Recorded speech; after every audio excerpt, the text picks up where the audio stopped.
Hello, people. How you doing tonight? We're going to have a different kind of format tonight, and I have some interviews here. One of the things I've been hearing is why some people are complaining that I talk too much about Johnny Alite. And you know something, sometimes people are worth talking about because they give you a lot of stuff to talk about. And but what I can promise everybody, this isn't going to be a show just on Johnny Alite. This is going to be a show on several things, especially a lot of things in the underworld. And we're really going to talk about people that come out of jail. And you know what? When you come out of jail and you get a show, there's no issue with that. God bless you, you know. But if you rat and then you come out and you try to say that you're something you're not, you know, I don't know. Have you guys noticed that a lot of these guys, when they come out of jail and start their shows, how they literally think they're still in the mafia? What do you think about that, Bald Sicilian? Well, that's what this whole group of guys is doing, really. That's what John Gotti Jr. calls the Witsec Mafia. You know, they meet up, they have these little group meetings, and I guess they chat and plan their little YouTube strategy. And that's what it is. I mean, I think they still have their own little structure. They think they're a boss, an underboss, capos, soldiers. And that's what we got going on YouTube right now. Yeah, and they're meeting, and they're literally, here's what I hear. I hear they meet in restaurants and stuff as a group. And they talk about the good old days. But it's like, dude, you won't dare walk in your old neighborhood. And that's one thing that Johnny Alite does. He talks about how he walks in his own neighborhood. But I don't know if you guys ever seen that video where he had the big bodyguard behind him. No, he's always got a bodyguard with him. Yeah. Well, I want you guys to introduce yourself of who you are. Caneshade, you know, you can tell them your actual name or whatever you want to be called. We'll start with you. Just tell them a little bit something about you. And then Fat Bald Sicilian, a lot of people that listen to me listen to you, and you can explain yourself. Okay. All right. All right. I'm Caneshade Zunk, born and raised in Miami. I started YouTube about 10 years ago. Doing Miami Hurricane videos. I have a big podcast called Caneshade's Radio, and we've interviewed about 17 players now that are in the NFL. What we do is we interview high school recruits. I'm very fascinated with this mafia. And who would ever thought 20 years ago this would be happening, Lee?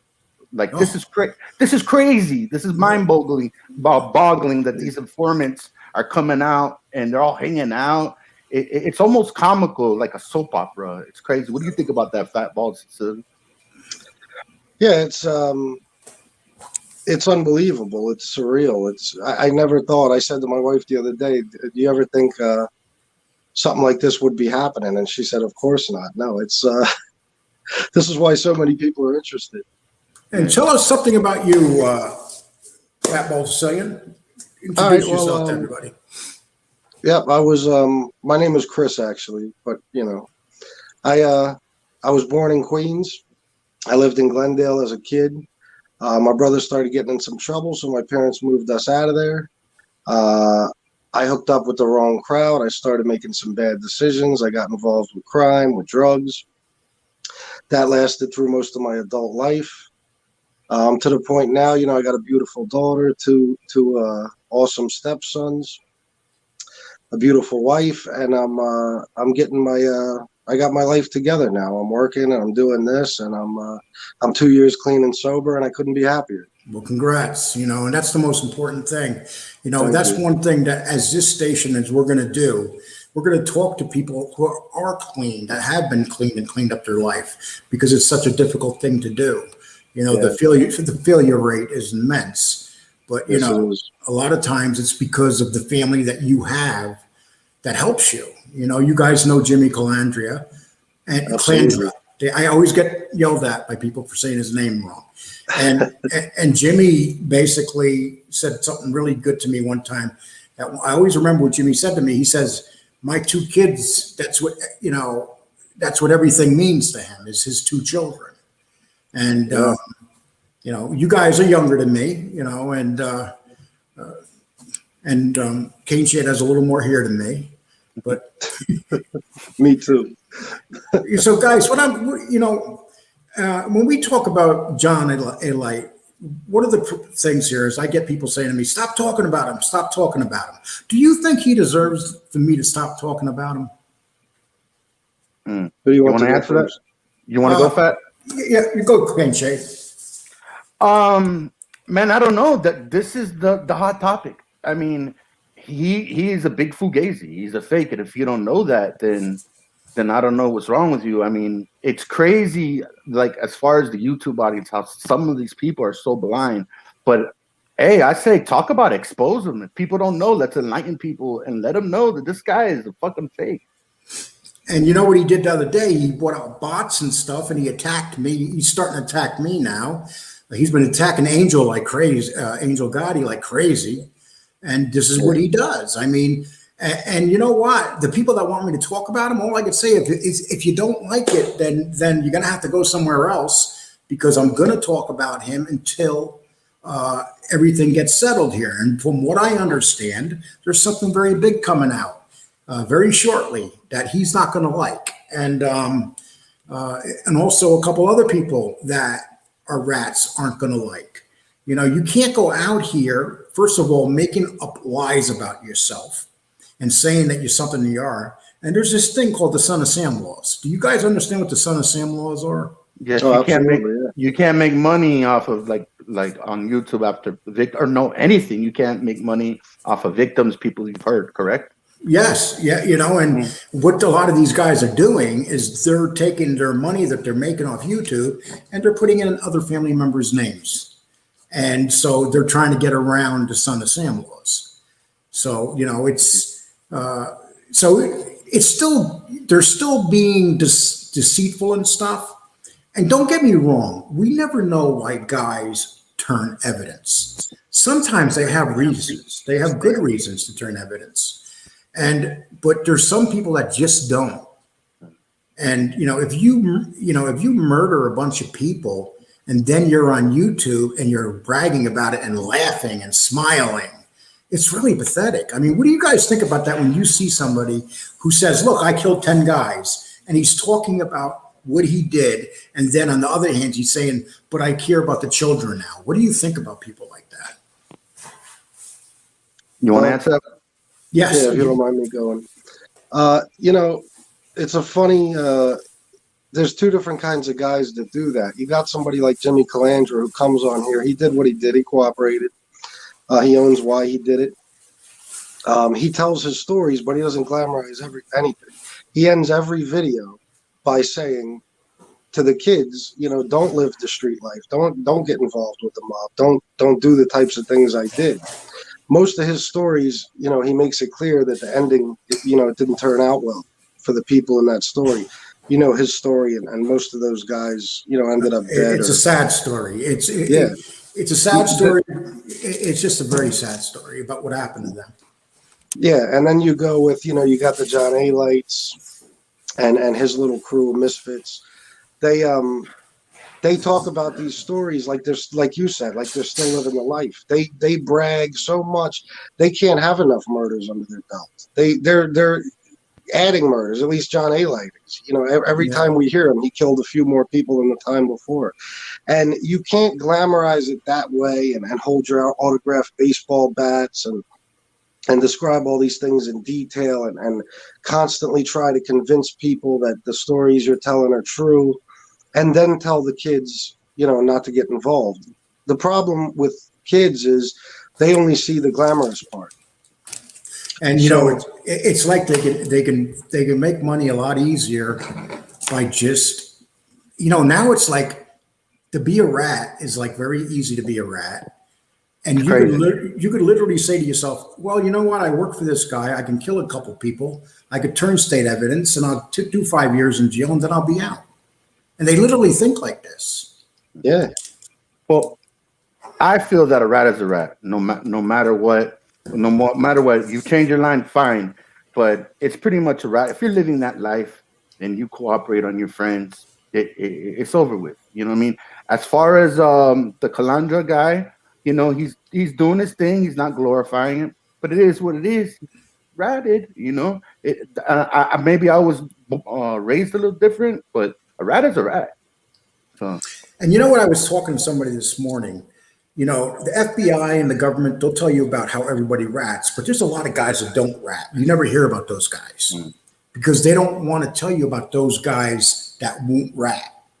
You know, they want to make it sound like everybody that goes into the government rats. Usually it's the people that are addicted. Now, this is for Fat Bald Sicilian. You know how the difference you were as a human being when you were high and drunk compared to when you were sober. So if you were high and drunk and you were going to go to jail and you knew the first thing you had to go through was the withdrawals, you know, that's when the FBI gets you. Yeah. When they know you're going to have to go through those withdrawals. Oh yeah, absolutely. Because you'll do anything to save yourself from that pain. Yeah. And they know it. You know, that's why they'll take a heroin addict off the street and they know that he'll flip on everybody in his crew for a $10 bag of dope. And, you know, they're good at doing that. They know how to spot people's weaknesses. And they get out in the street right away. For instance, John Francis, whose brother is Michael Francis, he testified on his dad because he had the HIV and he needed the medicine. And this is what, according to his brother, and that's the reason why he testified against his dad, because he needed the HIV medicine. Do you know, the other day, I was watching Michael Franchise, and you know what? I have total respect for him, to be totally honest with you, because of what he's doing now in his life. Mm-hmm. And he works with ministries and all sorts of stuff. But, you know, to give you an idea, somebody said, oh, this mafia thing is going to die out. And, you know, it's a single thing. And, you know, when you have these stations and stuff. Michael Franchise the other day, he had his Patreon page and he was speaking to his Patreon people. He had 700 people live from his Patreon page. Can you imagine that? 700 people? He's definitely doing his thing. You know, you can say what you want. People like Michael Franchise. They like him, you know, and it's something about him. And you know, he goes out and he's very big into the community and he's very big with the churches. He speaks with the churches and stuff. I mean, that's a guy that really has totally changed his life around. And then you'll have a dirtbag, and I don't need to name who attacks him, starts saying that his father's not his real father. And every time this guy gets caught in a corner, what does he do? He says horrible things about people. He says that Angel Gotti's husband, who died of a heart attack, he's telling, you know, people's getting out there that he died of a heroin overdose. Who does that? It's crazy. He's a piece of shit. And the question is, Lee Cole III, when do you think Elite is going to come after you? You think you want to make a bet? I'd say maybe 2 weeks, 2.5 weeks. Well, you know what the funny thing, Caneshade? You came out with a video about me the other day. Mm. So if you can explain what you discovered about me, please, because I want it to come out of your mouth. And that's one of the reasons you did your research. So please let people know. Well, it's okay. Yes. All right. Yes. So yeah, I searched Lee Cole III on YouTube, and I found out he was on a few months ago. His brother passed away. My brother committed suicide on February 12th. He hung himself. Yes, and he was on a YouTube show called Boston Wrestling, and when I watched it, basically Lee Cole's brother was a ring boy, and but they did a big lawsuit on Vince McMahon because his brother said that, I believe Patterson, what's his name? It was Terry Garvin, Pat Patterson, and Mel Phillips. Basically, they had a system where Mel Phillips, he would go out and find these kids and he would bring them back 13, 14 years old, and they would work on the rings. You're a young kid and you have an opportunity to go work at wrestling.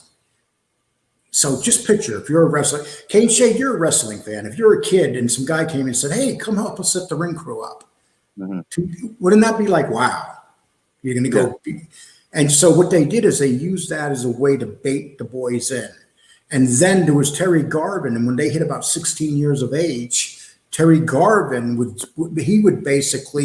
they would decide the best looking ones. And his job was he would want to break them. He would joke about it. If they played hard to get, he would joke about it. And then Pat Patterson, who ran, that was Vince McMahon's right hand man, he was a total harasser. Like my brother was tell the stories where he would walk past Pat Patterson, and Pat Patterson would look at check his crotch out, lick his lips, and grab his ass cheek as he walked by. Yeah. I had someone on his show where they defended Pat Patterson, said to me, "Oh, back in those days, that's just how it was. That was joking around." When my brother was 16 years old, Terry Garvin offered him cocaine, and he offered him money, cocaine, if he can perform sex on him. And my brother told him to go to hell. He fired him. So my brother said he was devastated. He went his way. Then when he's 19, he gets called back to work the warehouse. So he figures he's going to work the warehouse. He's not going to have to worry about this. So he says, you know what? I'm 19 now. I'm going to go back. But guess who was running the warehouse? Terry Garvin. For 3 years, all Terry Garvin did was think about my brother. And then he told Mel to offer him a job. And so he brings him back. And then when he brings him back, he takes my brother one night, and he's married, Terry Garvin. And he tells my brother, look, can you come to my house? My family's there and everything. I need some help with some stuff. I want to get it out of I want to bring it back the following day. Can you help me? And so my brother Tom says yes, but he gets there. Guess what? The family's not there. And that night, he does the same thing again. My brother Tom does the same thing again, tells him to go to hell. It's a snowstorm that night. He goes sleep in the back of the van. The following day, Terry Garvin brings him back to the warehouse. Mel Phillips comes up to him and tells him he's fired. My brother goes, why am I fired? He goes, because you know how it goes around here. And so everybody knows that Vince McMahon's a control freak. And people don't understand. They say, oh, well, maybe Vince didn't know this was going on. Would you guys think that Vince McMahon wouldn't know this was going on? I mean, he runs the company. He has to know what's going on after, and that's his right hand man. How does he not know that his right hand man is doing that? And in the comment section, Finn Freak says that's the grooming process. What happened? Yes, it was a grooming process. That's exactly what it was. Yeah. And so I've been at battle. I had a warrant out for my arrest, and they had me arrested, but they didn't realize I paid my restitution and stuff. The law came and picked me up upstate New York. They brought me down to Westchester County, the New York City, but they made a mistake. They didn't know that I paid my restitution. It was a couple $1,000s, and I got out. And then ever since that day, I've been attacking Vince McMahon, fighting with Vince, filming with Vince. And it has been nonstop. Mm-hmm. And what bothers me more than anything is that people think that wrestling's all this fake thing, and they don't realize that this was a massive corporation that was using their powers to take these little children, 13, 14, and 15-year-old kids from broken families, and they would groom them. It was a grooming process. Mm. And it's now a billion-dollar industry. WWE is so big. They just, you know about the contracts with Paramount and stuff, mm-hmm. And it's just unbelievable that just goes on, and you know what? I like to tell you something, Operation Low. Vince McMahon is a piece, but you're insulting shit, and now he's going through another thing, Vince McMahon. Right now, what he's doing, you see all these shows coming out where they're trying to make him look like a nice guy, and he's doing all these, like an A&E, and he's always speaking and stuff. What they're doing is being that he's in his mid-70s now, you're just trying to make his image look good. Can I ask you a question, Nico? Yeah. I seen on YouTube there was a news thing about what happened to your brother, and they interviewed Linda McMahon, and according to Linda McMahon, that they tried to help your brother. Yes. Well, so what happened? Well, what happened is during negotiations, they offered Tom 2 years back pay and his job back, and they told him that they would make him a ring announcer because that was his dream. That was part of the negotiation. So when he went back to work, they lied about everything. And then what they started doing is have him signing all these papers when his lawyer wasn't around. And they shouldn't, and the deal was that nothing was be done without his lawyer. And so finally, Tom finally said to them, look, I am not signing no more papers. They wanted him to sign papers about me. And he said no. And and basically they wanted to tell everybody that, do you guys know who Phil Muchnick is? Phil Muchnick, he's a reporter for the New York Post, a very famous reporter. They tried to say that Phil Muchnick and I got together, me and Phil, and we had a plan to destroy the WWE. I didn't even know Phil Muchnick. I knew him on the phone and talked to him a couple times. So they sued the New York Post. They sued everybody but me. They never sued me, and I always challenged them because they don't want to get me in the court. You know, and this has been going on forever. And when my brother died, I put out a tweet that he committed suicide that night. And if you go on to my site, my Twitter page, and go down until February 12th, you can see a tweet I put out, and it got everywhere. The tweet just went everywhere. And it basically said, Vince and Linda McMahon, my brother committed suicide 3 hours ago. I hope that you could sleep good tonight knowing that your company let pedophiles work for you. Lee Cole, can you please explain what happened at the Phil Donahue show? That they did a big thing. Phil Donahue did a big thing about corruption and Vince. Were you there? Yes, I was. They wanted me to sit in the audience with my brother because that day they were going to announce that Tom settled with Vince McMahon. I refused to because I did not want to settle. But it was my brother's lawsuit, not mine. So he had the final say. And his dream was to always work for wrestling. That was his dream. And, you know, and he just thought that Vince is the ultimate con man. Vince makes elite looks like nothing. You know, you have to understand that under Vince McMahon, wrestlers died on the regular basis. They would die in motel rooms. How many wrestlers do you guys know that just suddenly died that were in their 30s and 40s? Hundreds. You just think about them all. You know, they would just die. Think about Chris Benoit. He killed he murdered his wife and he murdered his son. Then they took his brain scans and seen he had the brain of an 80-year-old man from all the poundings and beatings. And the steroids that they were running through that company. And I'll give you another example. Anybody knows this if you watch Vice. There's a great show there where they talk about the Dark Side of the Ring. Have you guys ever watched any of those shows? Definitely. So you've seen the one where Nancy Argentina was murdered by Jimmy Snuka. Jimmy Snuka murders him, and they cover it up. Vince McMahon goes to the police station because at that time, Jimmy Snuka was his number one man. He goes to the police station, Vince McMahon, and when he goes to the police station, all of a sudden, everything gets dropped. For the next 20 years, the murder case is not spoken about. And finally, they went after Jimmy Snuka when he had dementia. So that murder was covered up, basically.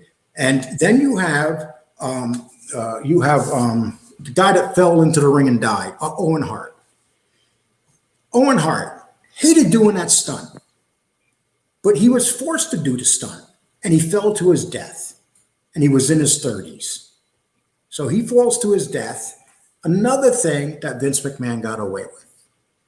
And then you have these people with these children coming through the company.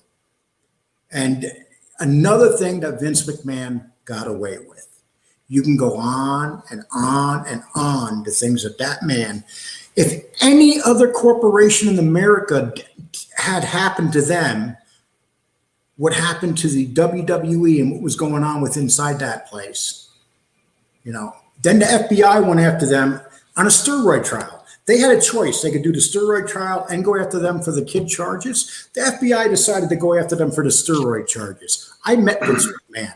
Vince McMahon told me he didn't care about the steroid charges because he knew the steroid charges would not bring his corporation down. And that was 92, right?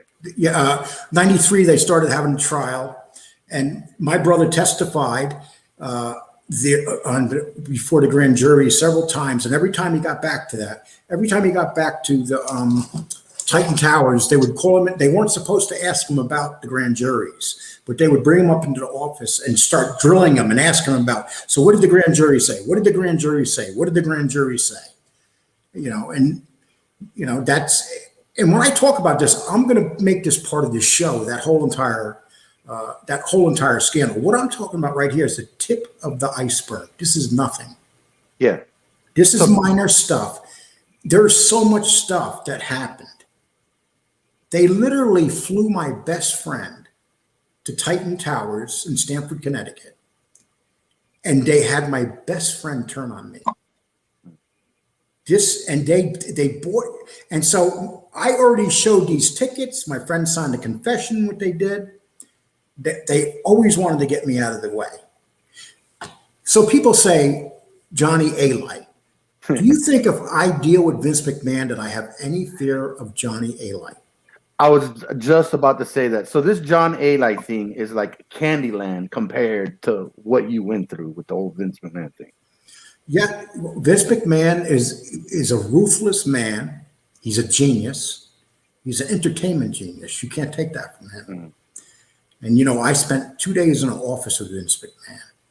And the final day I walked out of the office and he was so furious at me because I would not give him any information about who the other kids were. Because when we started, I found lots of kids that were molested. It wasn't just one or two. This was like, it was horrible what was going on. And the media is responsible for helping cover it up. We did a total story with NBC and Tom Brokaw, total story. And then it turned out that Dick Ebersol, who ran NBC, was best friends with Vince McMahon. They shut the story down the day before it was supposed to come out. Geraldo Rivera did a story.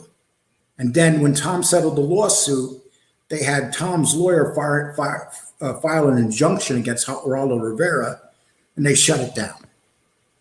This is what they do. They have so much money that they could shut this stuff down. It's just one of those things. So when people say to me, oh, all we got is Johnny Alite here, that's not all we're going to be talking about. That's, Johnny Alite is like a snack. It's like a side thing. Johnny Alite is who he is, but guys like Johnny Alite last for only so long. Mm-hmm. Sooner or later, they make mistakes. Mm-hmm. They make mistakes. And he made a mistake when he attacked Sammy and when he attacked Michael Francesi all in one day. That was a bad move. Why do you go after the two Babe Ruths of Mafia broadcasting?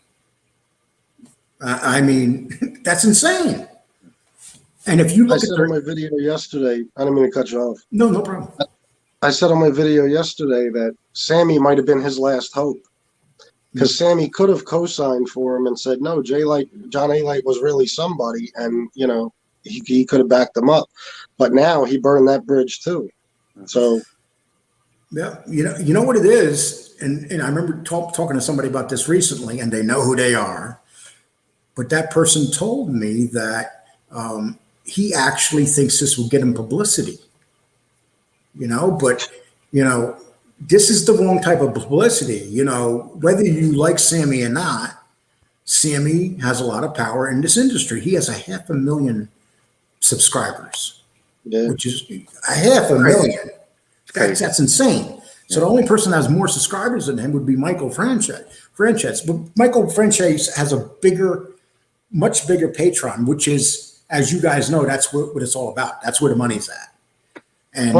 But Michael Franchise had a head start, meaning that before he started doing these videos, he already had a certain amount of subscribers before, because he was promoting a movie that he was going to do. So Franchise had a head start before Gravano. And they have, and people have to understand, Franchise and Gravano have two totally different shows. The way they describe things and stuff. Sammy's in the basement sitting in the chair. And people have to remember, Sammy's 76 years old and he's not well. Mm-hmm. And Michael Franchise looks like he looks like a 60-year-old man going on 40. Mm-hmm. So he looks great. And I think he's 70. 70? I think he just had his 70th birthday. Yeah. Are you serious? Oh Yeah. my gosh. Wow. Arch Operation Love. Well, Michael Franchese is a con artist, but respect, he's a gangster. You hit it right on the button. You know something? Yeah, but you know what? Is he really a con artist right now, though? I mean, do you guys think he's a con artist right now? Yes. You never know. He did test it. He's a rat too now. He did put someone in jail. I know there's a lot of like people arguing. Did he snitch? Did he not? I mean, there's proof right there that he put someone in jail. Yeah. Yeah. I think this whole religion thing. I think this whole thing he's got going on. I'm not saying he's not a religious man. I'm not saying he's not a God-loving man, but he found his new hustle. I think it's as simple as that. And I just think it's his new racket. Yeah. He goes to these churches, he speaks. I read that he charges a minimum of $5,000 to speak at one of these things. So, at least his channel is legit. He tells his stories and he does his interviews. But I think the whole thing he's doing with the churches and all that, I think it's just another hustle. And do you think that, here's a question, do you think that someone like Alite could have come out and just talked about what really happened to him in his life and still be successful? No, I don't think so. I think he's where he's at because of his lies, but lies catch up to a person. I think he's going to have a big downfall. It's like a web of lies. It's going to catch up to him. But I think, like, when I bought that John Gotti rules book, I bought it because I thought the book was about John Gotti. And, I mean, he basically is where he's at because he talks shit about John Gotti. Let's be real. John Gotti Jr. Yeah. That's why we wouldn't know anything about him if he would have never talked shit about John Gotti Jr. I don't think he would have made it. He would have been nowhere where he's at right now if he didn't do the little deceitful bullshit he's been doing. That's my opinion. And I'm going to put something up here because one thing I do promise, even if people disagree with us, we got to put it up here and give everybody a chance to say what they're going to say. And this person right here, Mickey Figs, says, Franchise didn't lock anybody up. He took a plea deal, and old timers don't believe in plea deals. You either take it to trial or guys look down on you. Okay, well, then you kind of do agree. So yeah, that's true, and part of this show, what we're going to do, and I'm looking to do more interviews, and I'm looking for some regular guys to work with and stuff. And I want us to be known as the non-ratters. That's going to be what this state, because there's too many rats in this mob industry. There's plenty of people. I knew quite a few gangsters. For 2 years I worked for the Venus Brothers, who ran back into '79 and '80, and they ran the combat zone in Boston, which is a huge area. That place was incredible. And I worked with these guys, and these guys were as big as any gangsters in New York. They were big guys, and they ran a whole area. They dealt with Whitey Bulger. They dealt with the mafia. I can't think of the guy's name right now. It starts with an A, but that group of guys they started with too. But they were just as powerful as anybody else. They were just up in Boston, and they had to deal with that psychopath, Whitey Bulger. And but we were talking about, Whitey Bulger, he was a snitch, but Whitey Bulger used the FBI to put his enemies in jail. Mm-hmm. He had a great scam. His scam was, the FBI will do anything I say, and I can get the mafia here out of the way. And the biggest bust up in Boston ever, they brought down the mob there because of all the evidence given to them by Whitey Bulger. Yeah, so absolutely. Would you say Whitey Bulger may have been the real big king snitch before anybody? Yeah, he used his FBI handler, John Connolly. Yeah, he got information on his enemies, and he was able to hand information over, and he used it for his own purposes. So, an evil genius, I guess. Yeah, and someone said he died. Well, he died when he was 85, but gosh, the man lived to 85. I mean, maybe whoever killed him did him a favor. He was 85, you know, in a wheelchair, you know. Yeah. What a horrible way to go out, though. How God. And the guy that killed him, it's kind of ironic, was an Italian guy that was very close to the organization that he brought down years earlier. Mm. So payback with the mob, payback never happens. You could be talking all this crap right now, but you better be careful what you're saying. I don't come on this show. The things I won't talk bad about Albanians because they're badasses. I know the old-time Albanians do not like Johnny Alite. Johnny Alite has the gift of brainwashing young people and getting them.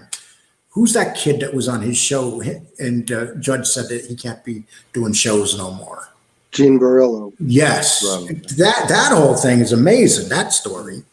I mean, because that guy is the type of guy that would go hurt somebody sooner or later, you know, and you know, you're playing with fire here. You're playing with fire because, you know, you got these men, some of these men really are killers, these snitches, they're killers. Oh, yeah. And you know, and when they get mad at each other, you know, doesn't it make you funny, laugh when they go, hey, that guy's a rat. And they have like, I'll give you an example. Johnny Alite has 202 people that were mentioned in his 302s. And he calls other people rats. He has no self-awareness. It's hilarious to hear him call John Gotti Jr. a rat. All these guys, a lot of them do it. They're always throwing around that word. They don't, you know, it's like they never cooperated. It's like they forgot all about it. And you know what's crazy? The Gene Barella, I believe he snitched on John Gotti's grandson. Yeah, he did. Yeah, so it's funny, both of them snitching on Gotti's. You know. Now, can you tell me the story in that one? I didn't hear that one. I believe there was a fire. The Banano. I don't know if you know more about this than me, Fat Bald Sicilian, but it was a Banano captain ordered. I really, do you know anything about that? He ordered Gene. Yeah. He ordered Gene to burn a car, and then he put it on Gotti's grandkid. I believe that's how it went. I'm not sure, but I know he. Yeah, I know he snitched. Yeah. The one that was involved in the Lufthansa heist. Yes. And what do you know about that? His name was Vincent Asaro, and I guess he ordered a car cut him off in traffic, and he ordered Gene Barello to torch the car, and Gene Barello passed it down to John Gotti's grandson, and they torched the car, and Gene ran into the which grandson was this? Was this one of the ones on the show on TV, or no? The John Gotti's Jr.'s brother, who's not part of the life, his son, I believe. Yeah, you might be right, Peter. I think Peter Gotti, yeah, his son. Yeah. That's right. Yeah. Well, yeah, I tell you what, man. I learned the more you learn about this, talking about it as the world turns. I mean, yeah, it's a big novella. It's a big novella. Yeah, I like the way you said that, novella. Now, give me the meaning of the word novella for people that don't know. Well, novella it means soap opera in Spanish. Novella. Okay. They have a bunch of novellas on the Spanish networks and stuff, and that's how you say it. You know, some people say stories. I'm gonna watch my stories. Right. Spanish people is like, I'm gonna watch my novella. It's a soap opera. So you deal with the Spanish community, right? Would you say? Yes. I'm Cuban American. My father's Cuban, and my mother has a Italian. Her grandfather's Italian descent, and her mom was born in Latvia, Russia. So yeah, I'm here in Miami. I'm with Miami is like a melting pot of a bunch. Are you down in the Dane County area? Dade County matter. I'm in Homestead. I'm all the way in the bottom. Oh, so you're down in the same area as what's his name? The UFC fighter that just got knocked out by Usman real bad. Mazda, but he's not at Homestead. He's more Hialeah, like North Miami. Yeah. I like that guy. So that area is pretty amazing too, because this election that just went by, it never went that much toward a Republican ever, and it went. I mean, what did he win? Like 45% of that area. It was a sick number. It was always like maybe 20, 30%. But this year he won a huge percentage of the Cuban area. I just wanted to bring that up. I mean, it really doesn't mean anything. You'll be surprised. I know. Yeah, I'm sorry. I know you don't want to get into No, politics, but you could be surprised how many Cubans. You'd be surprised how many Cuban Americans are behind Trump. A lot down here. Yeah. Well, I used to live in Cuba. I no, I don't want to live in Cuba. I used to live in Miami in 1986 and 80. Oh, really? Yeah, yeah. My first wife was Cuban, and that area I lived at for about a year and a half, and it was during the really rough years of '84. Yes. Oh my gosh. It was popping in Miami in the 80s, man. That's when Castro released his dungeons onto Miami. Yeah. He just let them all out. That was in 80. That was in the Mario boat lift in 1980. Yeah, and it was the worst of the worst because I remember speaking to a state trooper one time. He goes, "You can't even imagine the people that he sent." It was basically a genocide. He emptied out the crazy hospitals in Cuba. He emptied out the jails and just threw it on Jimmy Carter. Like, here you go. Here's the worst of Cuba. Here, take them. And I guess the Cuban community suffered more than anybody. Big time. Big time. I could name so many stories, man. There was a little boy in Homestead named Jimmy Rice that was raped and murdered, and he got put in a little, like a barrel. And man, it was one of the Mario boat lifts that did that. There's the 8th Street rapist. There's so many things that happened in Miami because of the people that came up. I'm not saying all of them are bad. No, definitely not. The Cubans are some of the greatest people ever. No, I'm talking about the Mario boat lift. No. A lot of them were, Yeah, but some of them were the worst of the worst. They did a lot of horrible things. And Castro knew exactly what he was doing. Mm-hmm. A matter of fact, we did him a favor by letting that whole thing happen. Saved him a lot of money. I can't believe Jimmy Carter didn't see that coming. He didn't see a lot of things coming. Okay, getting back to Johnny Alite, I want to ask you one more thing.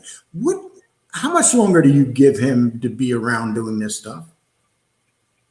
Do you think that he's on his downfall right now? You can go ahead. Yeah. I think it's pretty much a wrap for him. I mean, guys like you that are exposing him. Plus, a lot of people don't like this guy, but I'm a big fan of him. It's the host of Mob Talk Radio. This guy's been at this guy Elite for like 5 years already.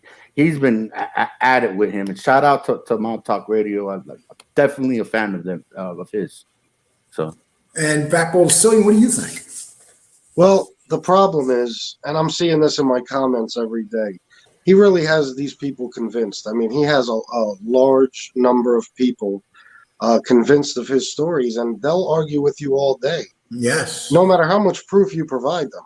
Even when it's a fact, they'll just tell you it's an opinion. You don't have firsthand knowledge, and they're his followers. And as long as they're buying his bullshit, he's going to keep selling it.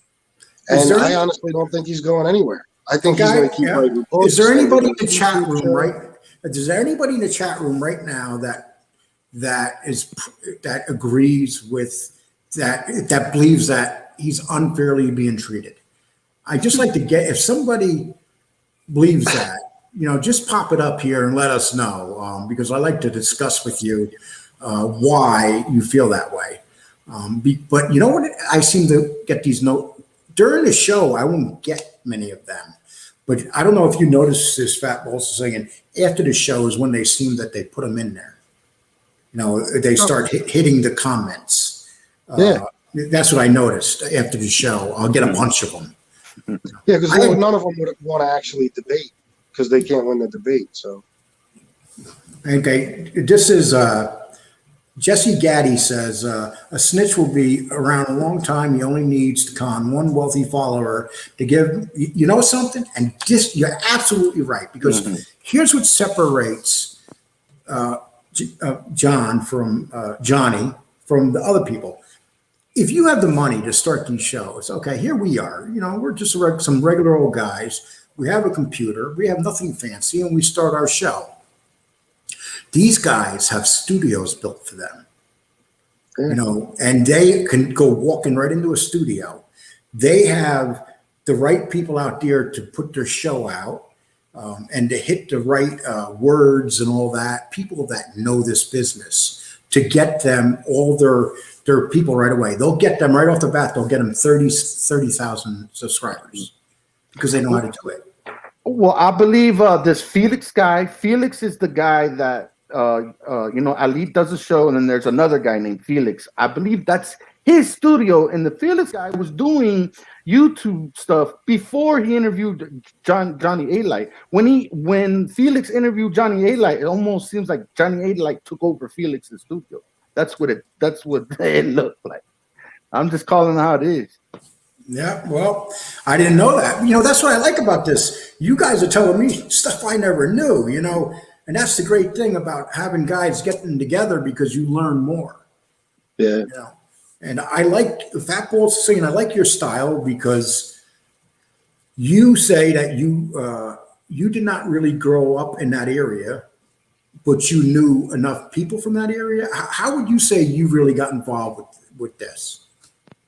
Well, no, I lived in that neighborhood, the same neighborhood basically that Alites from as a kid. Right. I moved out of there early on. I didn't live there, into my late teens or anything, and or as an adult. But all my family is from all these mob neighborhoods: Howard Beach, Bensonhurst, Bay Ridge, Glendale. And I had family members. My grandfather was connected to captain in the Genovese family. My aunt used to date a couple of these guys. And I was fed the stories my whole life. My dad was fascinated with it because of his father. So I just was raised on this. My first book report was on Al Capone. I mean, you know what I mean? I was raised on the stories, firsthand, secondhand, whatever you want to call it. And, I always had a fascination with it. I read all the books, I watched all the documentaries, and that's it. Other than that, I have no firsthand knowledge. We have somebody actually sticking up for Alite. Alite is a true fucking POS liar. Okay, I mean, I have all these people right now are in here, but everybody just doesn't like him. Mob Rat says, "Save the kids." If you guys have any questions, please throw them at us now. We'd really appreciate it. James says, "Tough guys don't need to tell everyone how tough they are." Bingo. Exactly. Let me tell you guys a story. I wrote an email to the guy that from Detroit. What's his name? The guy that runs that Detroit show out there. Lindblom. Alan Gunnar Lindblom. I wrote him a letter, an email. He replied to my email with one of the most brilliantly written letters I've ever seen. It was amazing. It was like a book long. I mean, I still haven't finished reading it. And when I'm reading this thing, I'm like, this guy is a pretty damn smart guy. What the hell is he doing? Putting these guys that aren't, with him. It's confusing. And then on top of that, he originally came out and he said that he didn't believe John Alite about anything. And he didn't believe that Mazda was a made man. He came out and said that. And let me get something straight. I don't know what Mazda is, and I'm not saying he's not made, because I just don't know. I'm not going to claim that. If somebody else wants to, that's up to you guys. But, so what do you guys think about that? Larry Mazza? No, this guy from Detroit, and writing me a letter like that, like so intelligently written. Well, he's a novelist. He's a best-selling novelist, as far as I know. Oof, I'll tell you what. And apparently, he's a writing coach, so I guess he's got the skills to write a letter like that. And I wrote him a letter, and I basically asked him. I said, "Why why are you putting yourself in this position?" And I think I hit a chord with him. And because originally I got a hold of him and said, "I want you to come on my show," or vice versa. And so he told me that he's getting away from the whole mafia thing, and he's going to start doing other areas. He basically said that. Oh, really? Yeah. I think no problem. I think he can't. I think that he sees how he's being affected by dealing with these other guys. That's what I really believe that. And if that's the case, I say give him a chance. You know, It's. I can imagine that it's so hard to cover this subject, the mafia.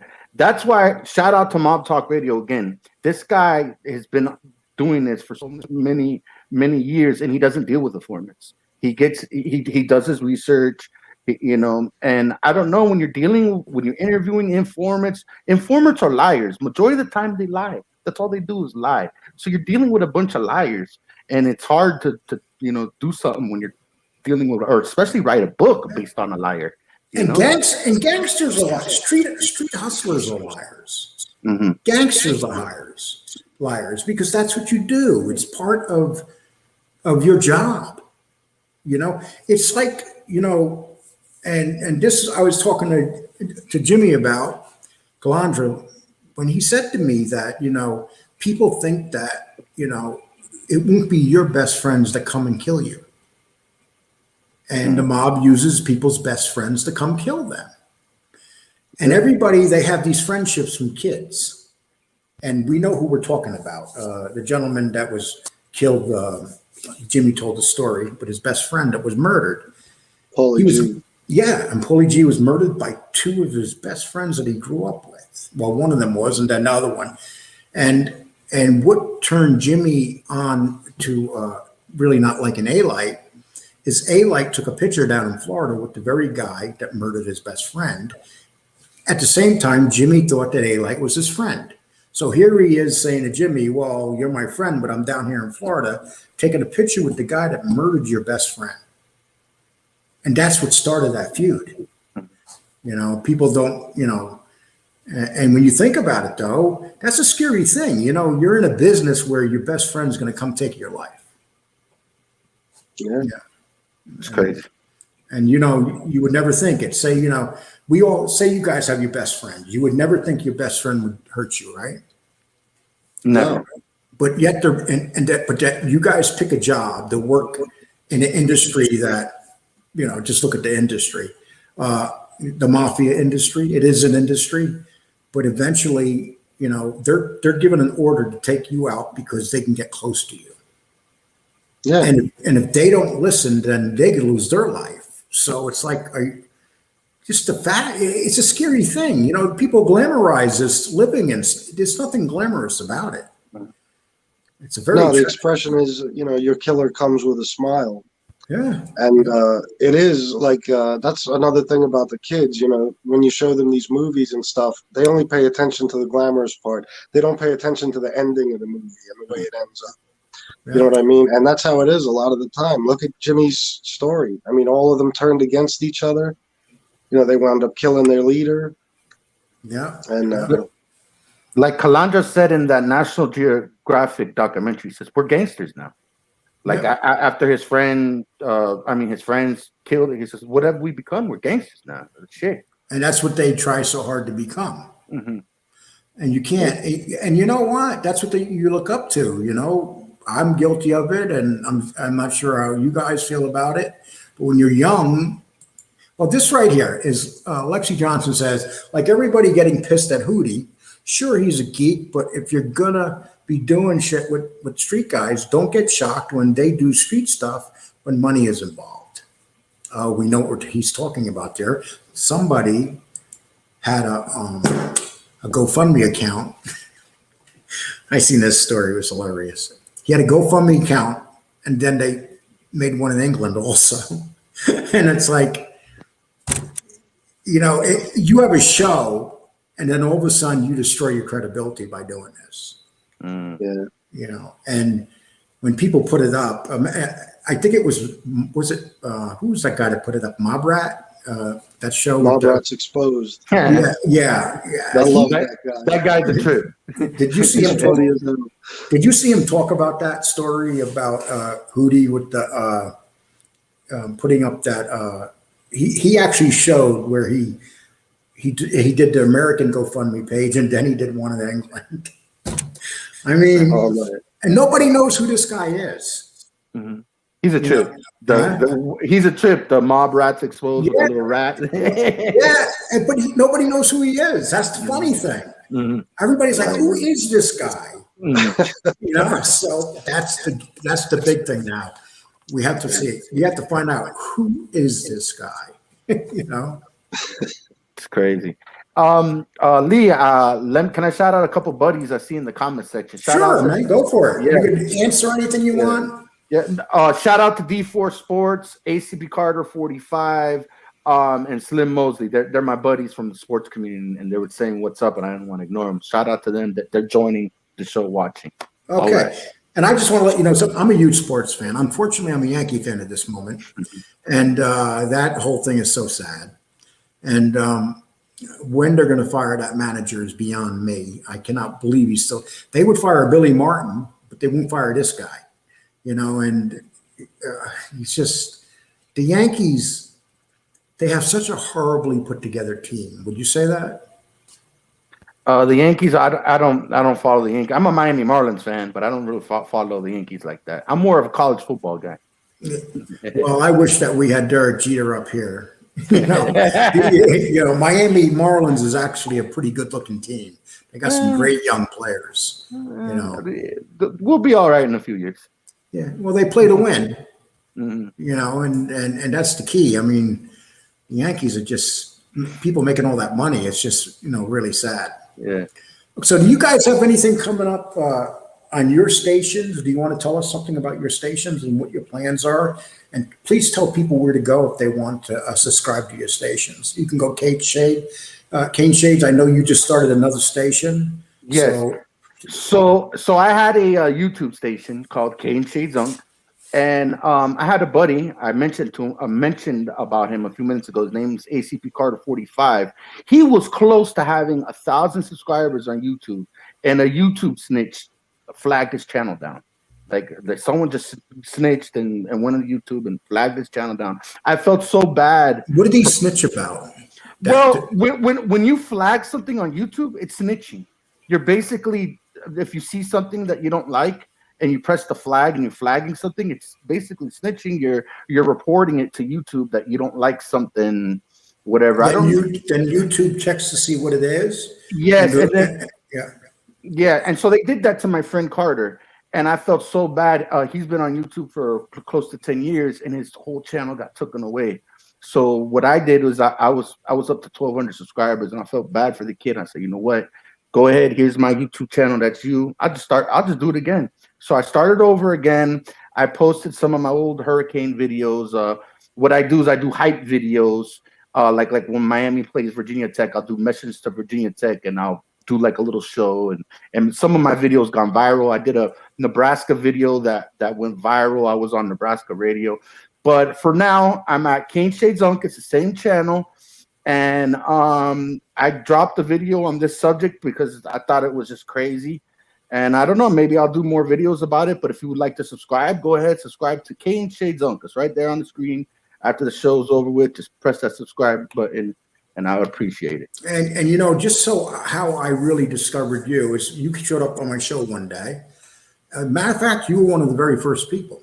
I remember that. But then I seen that you did a video about, and you mentioned me a few times, and I want to appreciate that. So I really did appreciate that. You said some nice things, and that's, you know, when I contacted you and stuff. And I'm glad that you seen what was going on here, and just want to say thank you. And Fat Bald Sicilian, tell us, you know, I know you already got a nice following, and I see you going over 1,000 people maybe in the next week. Yeah, I'm hoping to. My channel is basically on a lot of the stuff we touched on. My plan is to, and I've already been getting into it a little bit, talk a lot about my struggles with addiction. Those are always stories I wanted to tell. I got a pretty amazing survival story. I actually did a video earlier about it. I'm going to do some crime stories, some of my own personal. And I'm going to get into this mob stuff more. And a lot of people don't like this Johnny Alites subject, but what they think me and you both are riding coattails. Kind of like John Alite is riding John Gotti Jr.'s coattails. Yeah, exactly. But the fact of the matter is, I don't like John Alite. I haven't liked him for 10, 11 years now since he's been lying to every fucking body. And the whole thing with Jimmy and him that, it just motivated me to get in and get started sooner.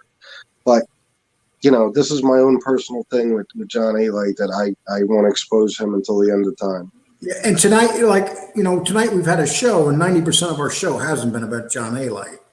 And, we have a lot of great stories. My story is pretty incredible in itself without John Alite.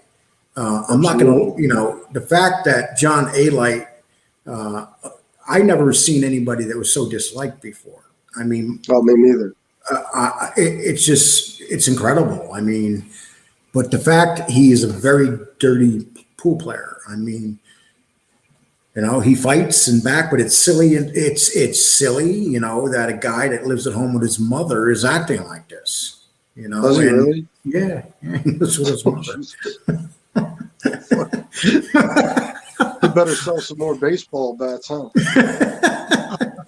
Right now, if he's did you miss that, Caneshade? That he's living home with his mother? Yes. Yeah. Fucking best. Oh my God. And he organized the Paul Castellano hit. And he's Yeah. Oh yeah, of course. From his kitchen, from his mom's kitchen. Yeah. Ay.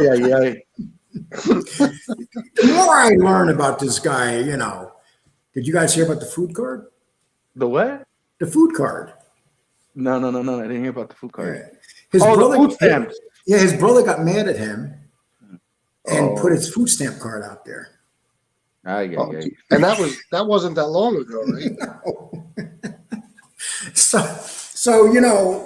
that he's doing. You can't make this shit up. I mean, it's almost laughable now. It's like funny. It's like entertaining. Like it's just crazy. I mean, like I can see him at home on his computer playing around, where he's this super duper gangster. And then he goes, Mom. Then he goes, Mom, can I have the food card, please? And he goes, come down and get a gallon of milk. Oh, you said super duper gangster. So you know what?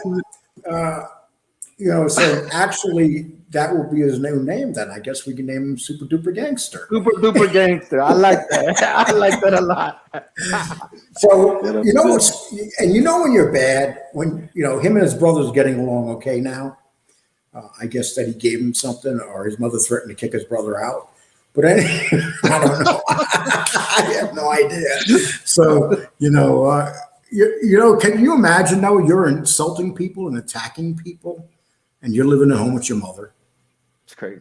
Takes a lot of balls. It's amazing.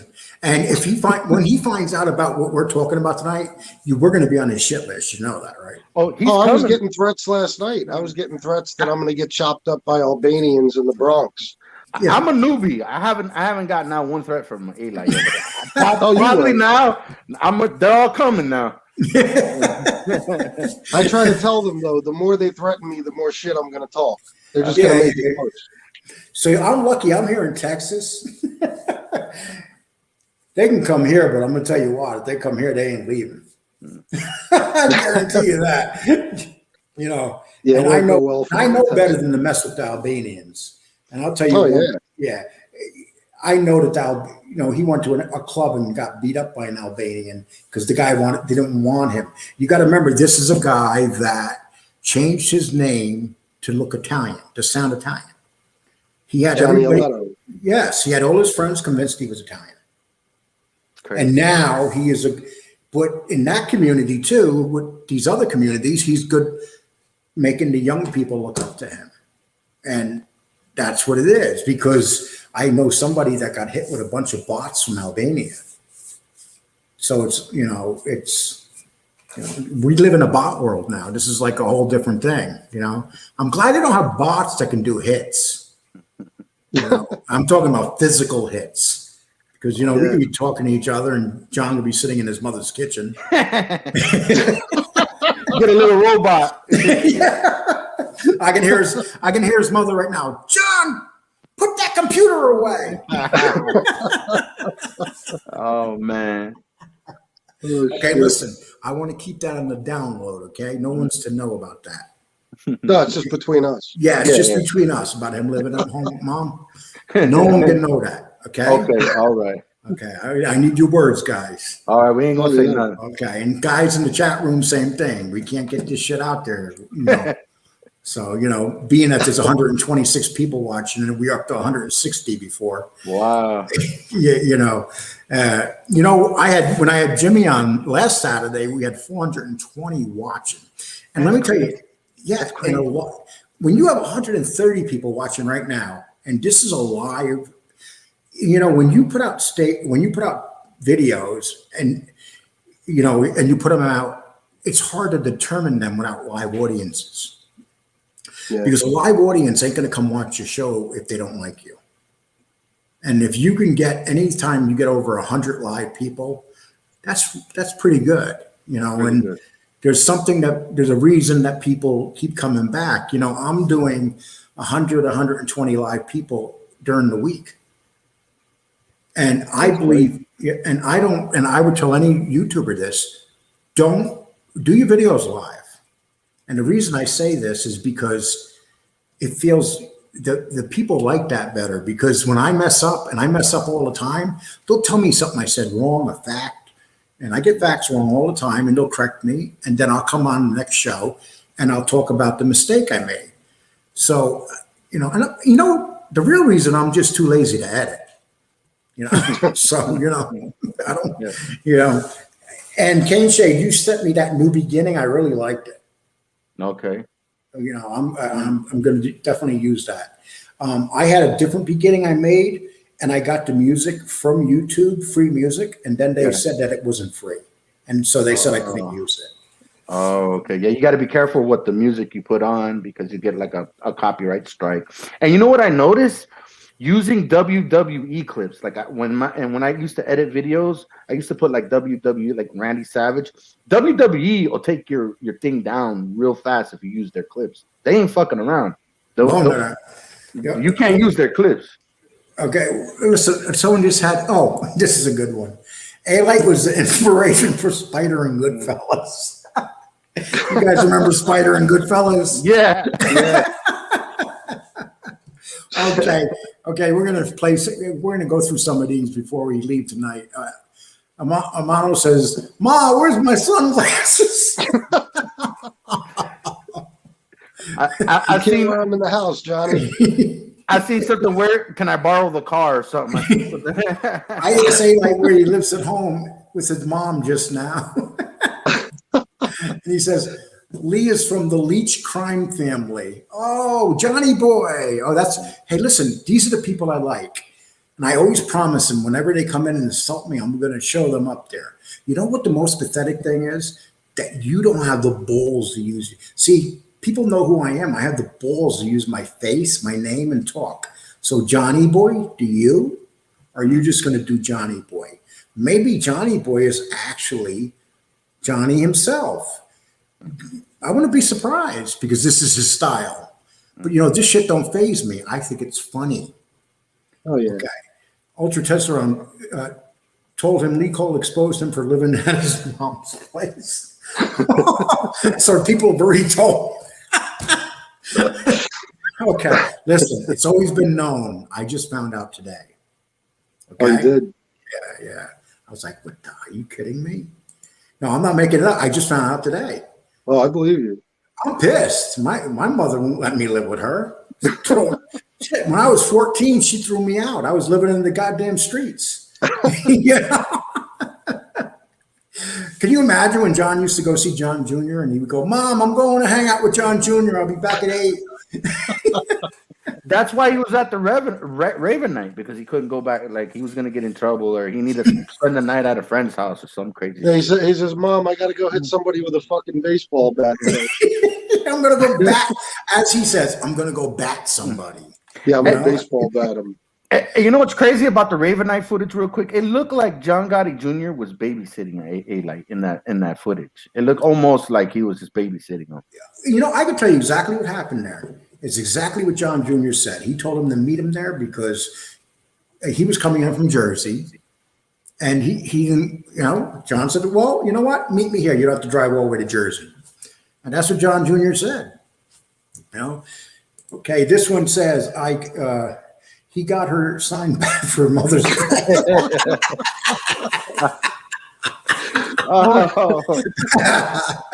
Oh my gosh, we are in so much trouble, guys. But anyway, being that we're in so much trouble, let's just keep going with it. How much you want to bet, though? How much you want to bet? Coming back? Okay, is that coming? So fucked up. Okay.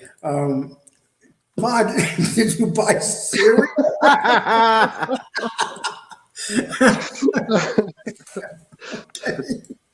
Okay, let's see.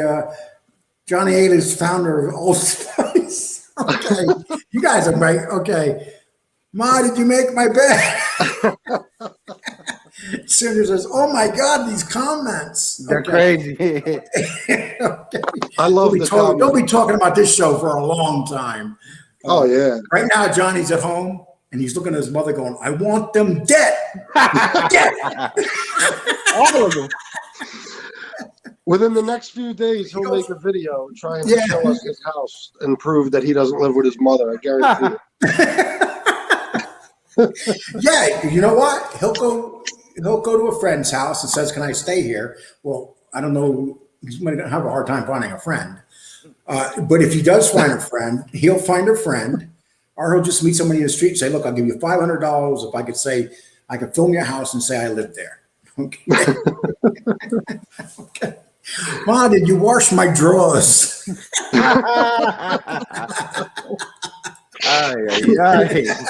Ma, what's for supper? I'll guarantee you he's never been hit as hard as tonight. I'll guarantee it by nobody. Okay, we're even putting the little mouse to shame. Oh, this is fun.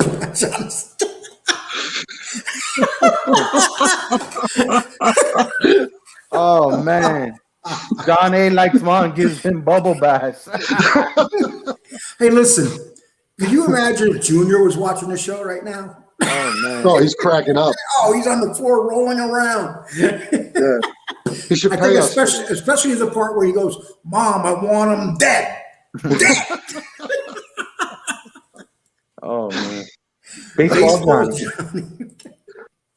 John, I am big, bad, hard, and full of broad. Okay. Well, God, look at this. This is like insane. They got jokes. Comment section got jokes. Okay, Johnny boy, masa meatloaf now. Okay, we can keep going on forever. Oh my God, look at people crack. I hope you guys, this turned out to be more of a comedy show tonight than it did anything, but I'd like to, being that I'm probably going to very shortly be Johnny Alites' #1 list. So he'll find everything wrong about me. And I'll tell you guys right now, it's not that hard to find things wrong with me, but Vince McMahon used to do it. It didn't matter. So it doesn't matter what Johnny Alites wants to say at all.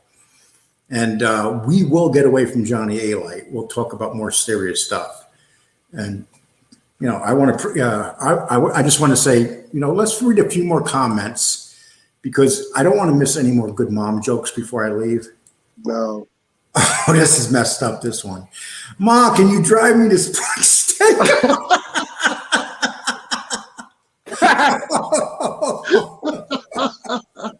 Oh man. Oh shit. That's what's like, Lita's going nuts, laugh my ass off.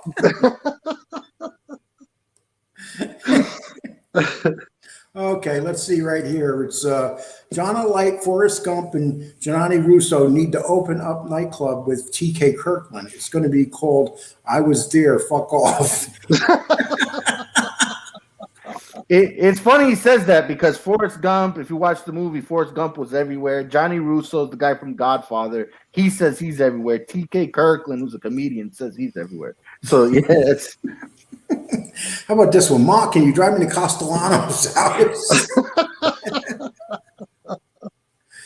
I'm going to tell you one thing here. Just why is his son in jail? I'm going to tell you one thing. I'm not going to be a lowlife like he is and talk about his son. I think that's where we have to draw the line.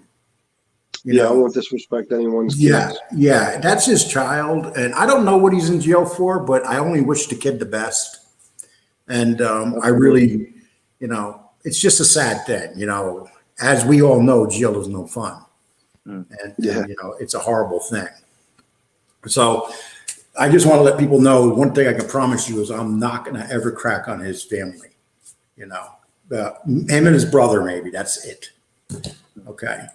But you know what? You got to remember the the person that exposed him the most was his brother, but it was also other family members too. They came out and just released all this information about him. Well, what's his name? I don't want to say his last name. Caparosa, is that how you say it? Yeah. He did the.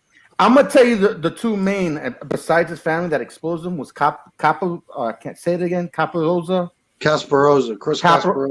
Chris Casparosa. He exposed them, and the guy from Mob Talk Radio went fucking hard in the paint with him. He exposed them too. So those are two ones that really put the heat way. And we're talking 3 years ago. So the word's been out on A-Light. You know what I would say to A-Light? I would say, you know what? It's like these politicians that stay away from certain news stations. If you want to have balls, come on the show that's going to go after you hard. Don't go on the show that's going to. I'll tell you what, I will go on any show that anybody asks me. Would you guys? Absolutely. Yeah. You ask me, I don't care if you can call the insults. My partner got really mad because she said, did you see this? And, well, actually I showed her, and it was a bot put that I was a meth head from Kansas. Mm. And I looked at it and I just started laughing my ass off. And she's looking at me going, you're a sick fuck. That doesn't bother you? And I go, no, I think it's fucking hilarious. I mean, because I'm said, look at me, I'm smoking meth. What kind of meth is this? This is magic meth. Now, if you want to say that I was a pothead or a stoner and I went on a munchie binge, that's funny. But a meth head? Hey, you know what made me laugh the other day, Lico, is when someone in the comment section said you didn't have no teeth, and you went, look, and you knocked down your teeth and goes, but you know what I have? I have 2 balls. I bet you don't have. That shit was funny. That shit had me dying. Well, you got to be that way. You got to be this way. This stuff is unbelievable. I don't. Back in the 80s and 90s, I knew people from the streets, and I knew people that were close to the Gottis, and the Gottis never heard of me. I was friends with one Gotti not Gotti, it was a Giorgio, which is on Vicky's side, the mother. And never did I hear Johnny Alites' name, ever. I heard, and it's like I said, I heard Willie Boy Johnson's name. And Willie Boy, according to Johnny, he was on the same level as a Willie Boy Johnson. Everybody knew who Willie Boy Johnson was, but no one knew who. I never heard John Alite. Never. I never heard of him until I started this show. The first day out. I'm like, then I went and researched him. And I'm like, oh my God. And then I sat down and I listened to when he did one interview, and then he changed his story on another interview. Oh, look who's back. This guy's intelligent. This may be him. Texas Leech. Dude, you used that one before. Really? You can't change that? And it's 2 syllables? 3 syllables. I'm sorry. So that's 3 syllables. Okay. I miss Frank Collada. Who's Frank Collada? They based a casino movie off of him, and he had a podcast called what was it? Coffee Time with Collada? Coffee with Collada, I believe. Coffee with Collada. Yeah, he passed away. He was if you ever watched that movie Casino, he was the character that Vincent played or whatever. Frank Vincent. Yeah, he was Joe Pesci's right-hand man in the movie. Now, you sure that A-Light wasn't sitting home with his mother and saying that I want him dead? I don't know. Okay. And Nico, you didn't see that video, the rap video he was in? I'm going to watch it. Oh man, you're gonna laugh. I'm Albanian blood. That shit is hilarious. That's Yeah, fucking ridiculous. he's Albanian blood, but he was running around telling everybody he was Italian. Yeah. So think about that one. Casparosa, well, as we know, Casparosa knows a lot. Casparosa isn't exactly Johnny's friend. So, Angela, is that you? Team Ansel, okay. Oh, it is her. I hope we didn't make you laugh, Angela, because, Okay, we're getting close to closing this down. So, this is mad. Ma, you take my condoms. Oh, okay. You know what? Angela is straight gangster. You guys don't know. Okay. Yes. Believe me. She's straight gangster. Gulata did the M&M murders. Do you guys know about that? M&M murder. I didn't. It sounds interesting. Yeah, I don't really know too much about Gulata. Because right now, I can guarantee you, Johnny Alites going, well, pretty soon I'm going to be doing 3 murders. They're all bald. They're all bald. We all got hits on us right now. Yeah, can you imagine who he said? Because he said he shot 20 people up. And I always said this, if you shot 20 people up, that means that you're a bad shot. Yeah. How can you shoot up? No gangster's ever shot up 20 people, because usually when a gangster goes to shoot you, they're not going to shoot you to shoot you up. They're going to put you down. That's everything. And I have a friend that is I'm helping out right now, and he's like a gun enthusiast, insane. He goes, Lee, I'll watch your house. Don't you worry. If I see anything strange happening around you, I said, listen, that doesn't mean the mailman, dude.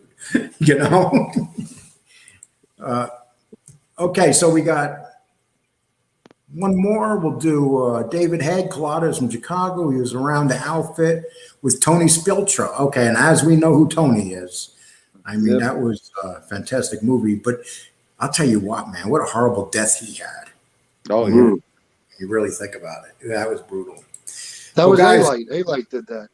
Yeah. I think there was a rumor, though, that A-Light was with Bugsy Siegel the first trip out. And then he's the one that talked Meyer Lansky into funding the money. So, you guys got to remember that. And we like to, yep. No. What's funny is I seen this documentary. It was on Netflix of Johnny Alite, and he places himself in like the 70s. Like sometimes he places himself with he's like 14, 13, running with fucking gangsters and shit. That's crazy that he played. What goes through his head when he makes these stories up, My brother Tom was telling me a story once. He's in Yonkers, and Tom grew up in a very tough part of Yonkers. And he's running with this fucking guy, and they're being chased by the cops. And Tom's like 14, 15 years old. Yeah. And this guy's next to him. He goes, follow me, dude. He goes, just follow me. And I was in Nam. And Tom looks at him, dude, you're not old enough to be in Nam. What the fuck are you talking about? Oh, that's funny. Ali taught Bruce Lee all he knew. Well, you're talking about the Bruce Lee from the movie with Brad Pitt, when Brad Pitt threw him into the car? That one? Did you guys hear that Bruce Lee's family's mad about that movie? Did you guys see that movie? No. Once Upon a Time in Hollywood with Brad Pitt? Yes. Oh, yes. Did you see the part where he fought Bruce Lee? Yes. He throws him into the car. The daughter of Bruce Lee is so upset. She said that you were making fun of him and stuff. But it actually wasn't making fun of him, because here's the reality about Bruce Lee. And people may not like this, but it's the truth. If Bruce Lee did not die, he would not be Bruce Lee. Bruce Lee's movies didn't even come out until he died. Oh, really? Yeah, his movies, and it's like that bad Leroy Brown music, Jim Croce. Jim Croce died in a plane crash before any of his music came out. And when you die that young, it kind of makes you into a myth. Yeah, like Richie, was it Richie Valens? Yeah, Same thing with him. Bamba, Yeah, La Bamba. yeah. And people don't like to hear that, but we watch UFC now. Who's to say whether Bruce Lee could have fought in the UFC? But martial arts is like at a different level now than you could ever imagine. And we got some great fights coming up tomorrow night. Are you guys going to watch them? Yes. And some predictions? Some predictions for those fights? McGregor get the victory. And did you see McGregor, what he did with the weigh-in with him? No, I did not. No, I did Oh, my gosh. McGregor got up there, and first of all, he came in and took his hot sauce off the table and poured it all over the place. And then they were facing off. And McGregor literally took his foot and kicked, what's his name, in the leg really hard. Oh, man. And it was like he was saying to him, dude, you ain't getting my leg this time. And, I was like, damn, this is the McGregor that used to be McGregor. Yeah. I don't know, what's going to happen, but do you know it's already broken all the records?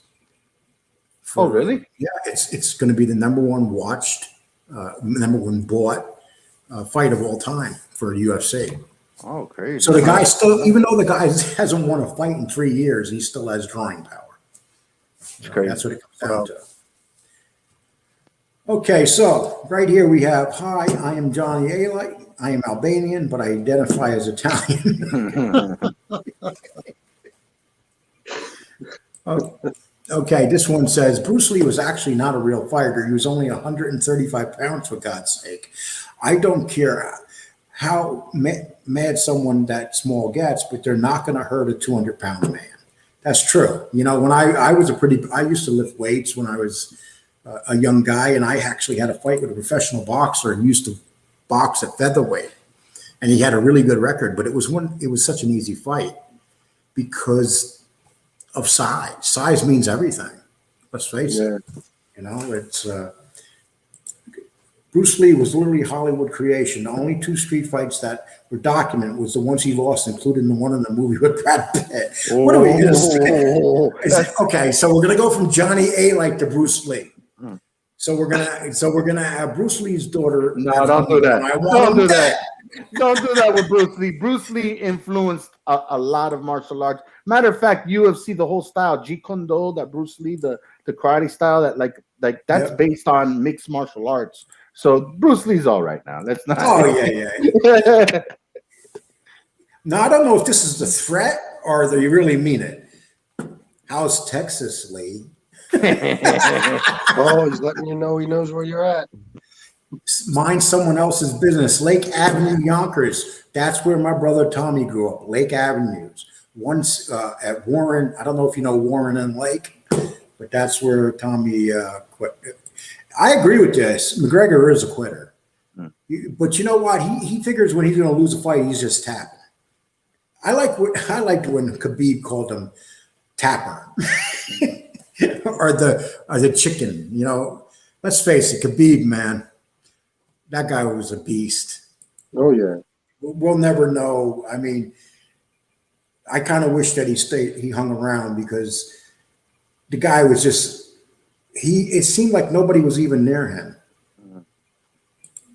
Okay. Everybody knows Bruce Lee influenced people, but people now, like Chow said, I'll tell you like it is. Bruce Lee was a Hollywood fake. He would get smashed by an average fighter today. Oh man. Okay, then Poirier will win again. That's why they make weight divisions so people don't die.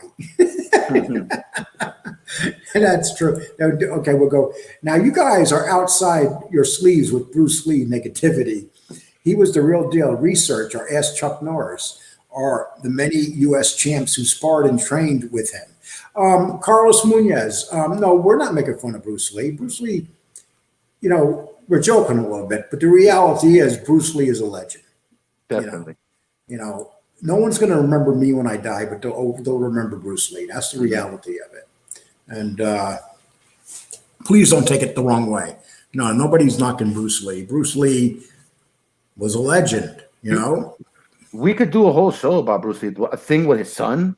His son just dies, and no one know. Like, that's crazy. Just the whole Bruce Lee thing.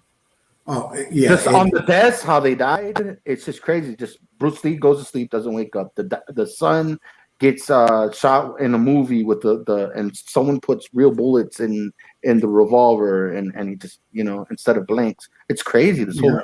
And Superfoot Wallace said, you guys know who Superfoot Wallace is, right? He was a champion kickboxer, Okay. but he was one of the last people to see Bruce Lee alive. And he said that Bruce Lee was so high because he was smoking a lot of hashish. Mm. And at that time, he was with a prostitute, and he died in her house. But Bruce Lee, fame gets to everybody. It gets to everybody, Duty calls, gentlemen. That was a great event. The fact that Casperosa and Angel are here tells you that you need to know where we are 100%. Lee Kane's FBS. Love you all. I appreciate that, Brian. And I'm going to do a show next Sunday, I believe, with Brian. Not this Sunday, but the following one. And I might ask you, I'm going to ask you to come on at Sunday too, if you don't mind.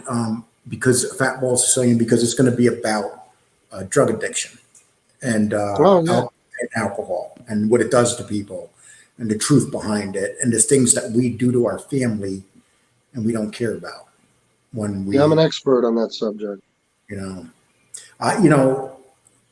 Some people when you're on drugs and you clean up your life, some people never forgive you and they still think you're the same person you were when you were drunk or high. Yeah. And that's the sad part, of it all. It is. Alite was the one who pulled the trigger on Bruce Lee Jr. I knew that was coming. I knew that was coming. Yeah, that was a good one. Okay. Let's see. I didn't realize this. John Alite batted tonight. Oh, God. He'd be dead.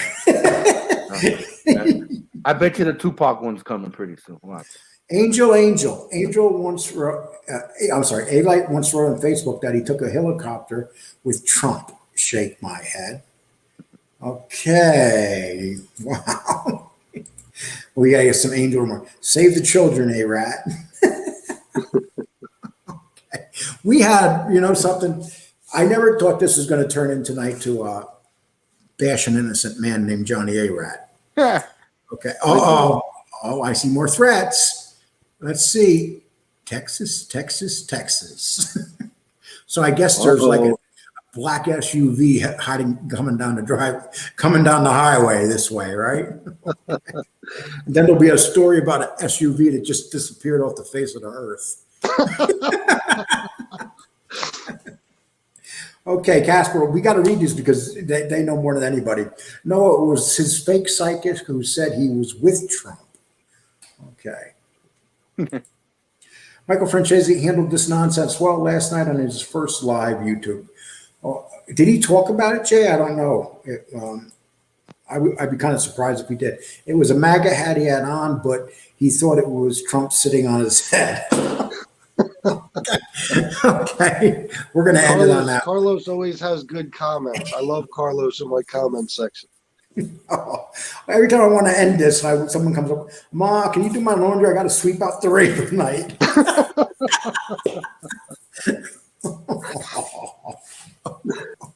I know someone who's laughing really hard right now that lives on Long Island. So anyway, that person deserves a laugh with the crap they have to put up for all these years. Okay. Yep. Listen, guys, I'm gonna close the show down. I'd like to thank everybody for showing up. Right now, we're closing now with 131 people in the house, and that's why I tried to stay on a little bit longer tonight. But I thank everybody. This show is going in the right direction, and I'm hoping that you guys decide to come back, and maybe we can have like a once a weeker or something. I think we have good chemistry. So. Let's see what happens, and you guys make that decision. Let them know whether you want them to come back, or maybe once a week we'll do like a 3-person show like this. You guys make the decision. We'll go from there, guys. I'm going to say goodnight. All right, now. real quick. Yep. Real quickly, I I'm going to just wanna talk to you. shout out- I'm sorry. Go for it. I just want to shout out Frankie from my comment section. I don't remember his username exactly, but he actually suggested it, that we do an interview like this. So I just want to shout him out. Yeah, well, and I liked it too because it was three people, and everybody is in their game. They really like it, and I hope that everybody here liked it. And you guys take care. I'm going to shut the show down, so you guys can stay on because as soon as I shut it, you'll be in the back room with me. Okay, so don't go nowhere. Okay, take care, people. Thank you all.